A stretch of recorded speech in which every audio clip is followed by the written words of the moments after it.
Berjumpa lagi dengan saya Pania Locksmith. Di video kali ini saya akan berbagi cara cetak kunci rolling door tanpa bongkar ya teman-teman ya. Jadi bisa juga dengan cara dibongkar. Di video ini saya memberikan tips cara untuk tidak dibongkar ya teman-teman ya. Jadi ini kita ibaratkan lagi lengket di pintu rolling doornya. Yang harus kita ketahui jumlah keseluruhan mimisnya ada 4 ya teman-teman ya. Jadi model letak mimisnya model zigzag seperti kunci mobil pada umumnya, yang mana 1 3-nya di atas, 2 4-nya di bawah ya teman-teman ya. Jadi mengenai bahan kuncinya seperti biasa, kita menggunakan bahan kunci rolling door. Untuk cara pengukuran letak mimisnya bisa menggunakan jangka sorong, bisa dengan cara digaris sesuai batas kunci yang masuk dan penekan mimisnya teman-teman ya. Mengenai kedalaman mimisnya biasanya 1-4 ya. Jadi pembagiannya 4-nya di sini ya teman-teman, di sini 4 ya. 4 3 2 1 ya teman-teman. Jadi mengenai dalamnya sebenarnya bisa juga main feeling, karena kunci ini tidak harus tepat sekali ukurannya teman-teman. Jadi kalau kita nembak langsung seperti ini agak susah ya, agak ribet. Sebenarnya bisa, cuman kadang nanti mau sampai mengorbankan beberapa kunci karena tidak sesuai ketinggian mimis yang kelihatan dengan pemotongannya ya. Jadi kita harus ngepick dulu supaya lebih gampang kita dalam melihat kedalaman mimis-mimisnya. Mengenai jarak-jarak mimisnya dari batas kunci ke mimis 1 di 3 mm, ke mimis 2 dia di 4 mm. Jarak antar mimis 4 mm ya teman-teman.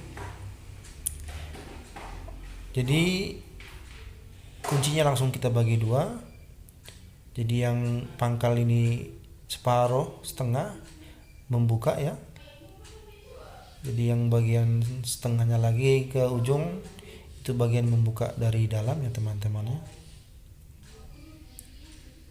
Jadi kita tandai dulu. Saya di video ini memberikan tips cara nandanya menggunakan garis satu persatu ya teman-teman ya.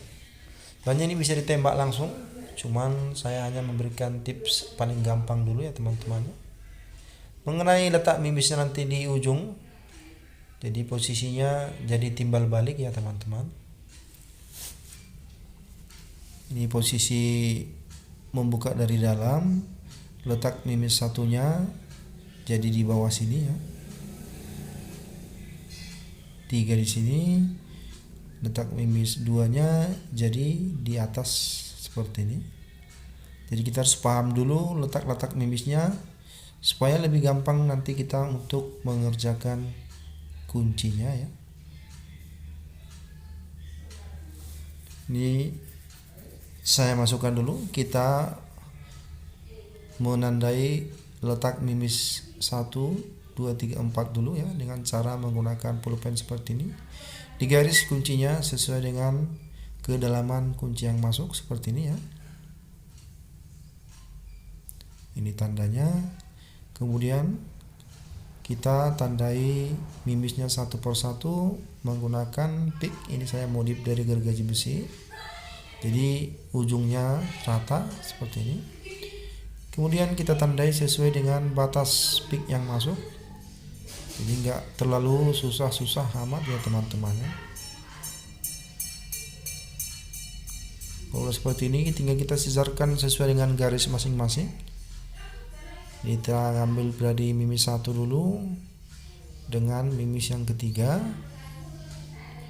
Jadi kita ambil sebelah-sebelah ya. Kalau selesai seperti ini kita balik ke mimis 2 dan 4. Kita garis seperti semula. Jadi antara jarak mimis 1 dan 2 dia berada di 1 mm ya. Karena lubang mimis 1 dan 2 sama ya, satu lubang. Ini saya tandai dulu.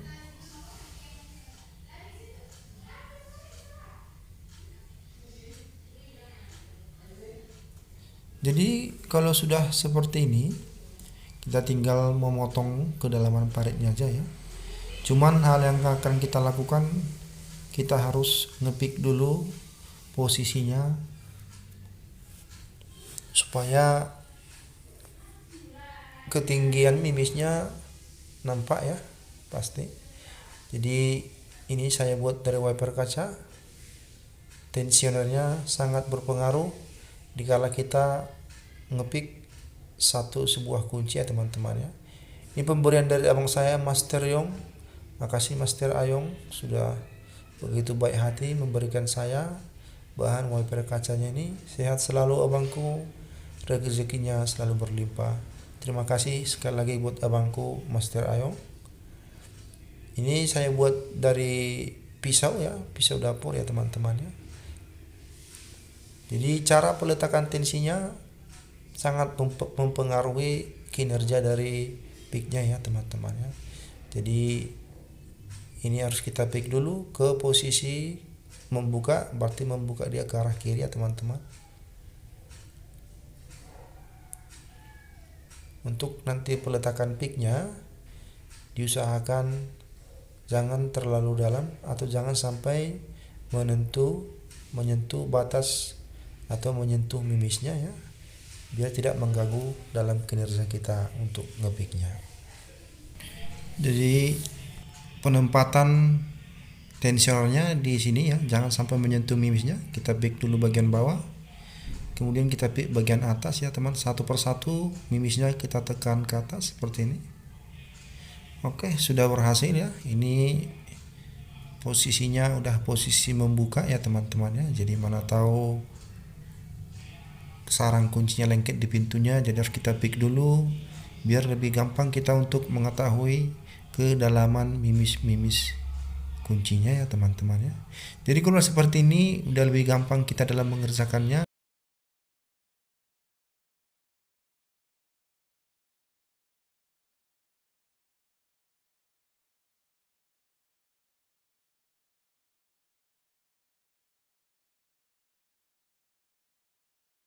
Jadi di sini kita lihat kedalaman mimis satunya sama seperti kedalaman mimis 2 dan juga kedalaman mimis 3-nya juga sama tingginya dengan kedalaman mimis 1.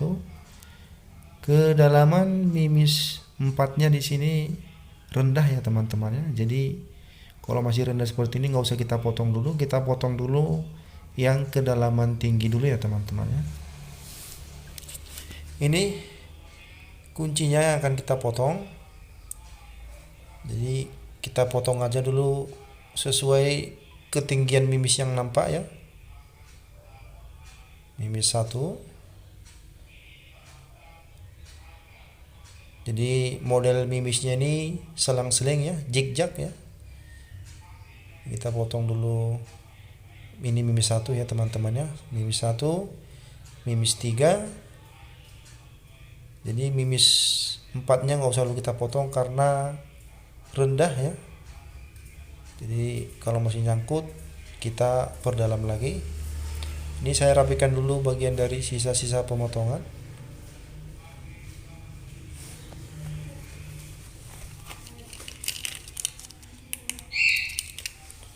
Kita coba dulu ya. Ini kita posisikan dulu ke posisi awal. Jadi membukanya ke kiri ya teman-teman ya. Nah, ini sudah berhasil ya teman-teman. Kita coba lagi. Oke. Sekarang kita ke bagian membuka dari dalam ya. Jadi seperti yang saya bilang sebelum-sebelumnya, satunya jadi dibalikkan ya teman-teman ya. Jadi 2-nya jadi di bawah,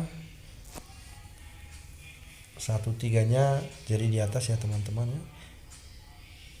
Jadi seperti biasa untuk mengambil ukuran dari dalam kita garis-garis saja. Ini saya kasih teknik gampangnya dulu ya teman-teman ya. Jadi tadi ukurannya sudah saya berikan. Bisa juga teman-teman menggunakan jangka sorong untuk meletakkan pengukurannya. Cuman pada video ini saya kasih tutorial cara mengukur dengan menggaris satu persatu mimisnya teman-teman. Jadi tergantung teman-teman sendiri mana yang lebih enak, cara pekerjaannya bisa dilakukan ya. Jadi seperti sebelumnya ini kita garis satu persatu sesuai dengan jarak mimisnya. Kemudian kita sejajarkan garisnya dengan kedalaman mimis dan batas kunci ya teman-teman ya. Jadi saya ulangi lagi, untuk membuka dari dalam letak mimisnya jadi terbalik ya.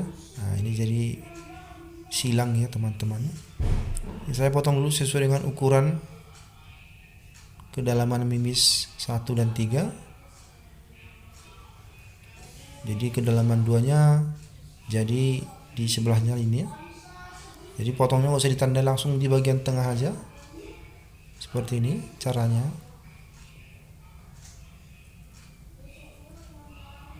Jadi mengenai kedalamannya main feeling aja teman-teman ya. Sebatas mana kira-kira penampakan mimisnya, langsung segitu aja kita potong. Jadi ini masih keras ya, masih kurang dalam. Ini saya perdalam lagi mimis keduanya. Ini saya perdalam pertama, mimis ke pertama dan mimis ketiga.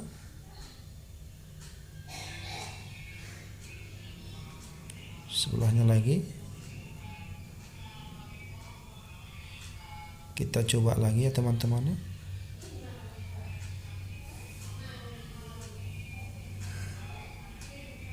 Belum berhasil ya, masih keras, berarti masih belum dalam, masih belum pas posisi kedalaman letak mimisnya. Saya geser lagi mimis nomor 2, masih kurang dalam ya teman-teman ya.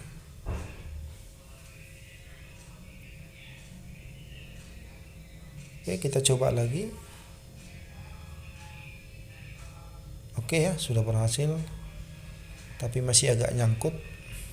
Jadi kalau jumpa seperti ini kesalahannya di letak mimisnya tidak pas ya teman-teman ya.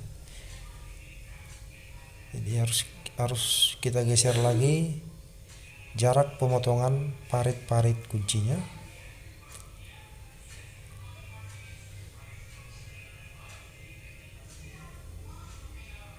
Oke, sudah berhasil ya. Kita coba lagi, ini dia hasilnya. Jadi begitulah ya teman-teman caranya tanpa bongkar mengerjakan kunci rolling door. Jadi mana tahu teman-teman menjumpai kunci model seperti ini, beginilah cara mengerjakannya tanpa dibongkar ya. Jadi harus kita pick dulu untuk mengetahui ketinggian dari mimis keseluruhan kuncinya. Ini langsung bagi tengah ya. Terima kasih sudah menyaksikan video kita. Sampai bertemu lagi di video-video kita selanjutnya. Salam satu kikir.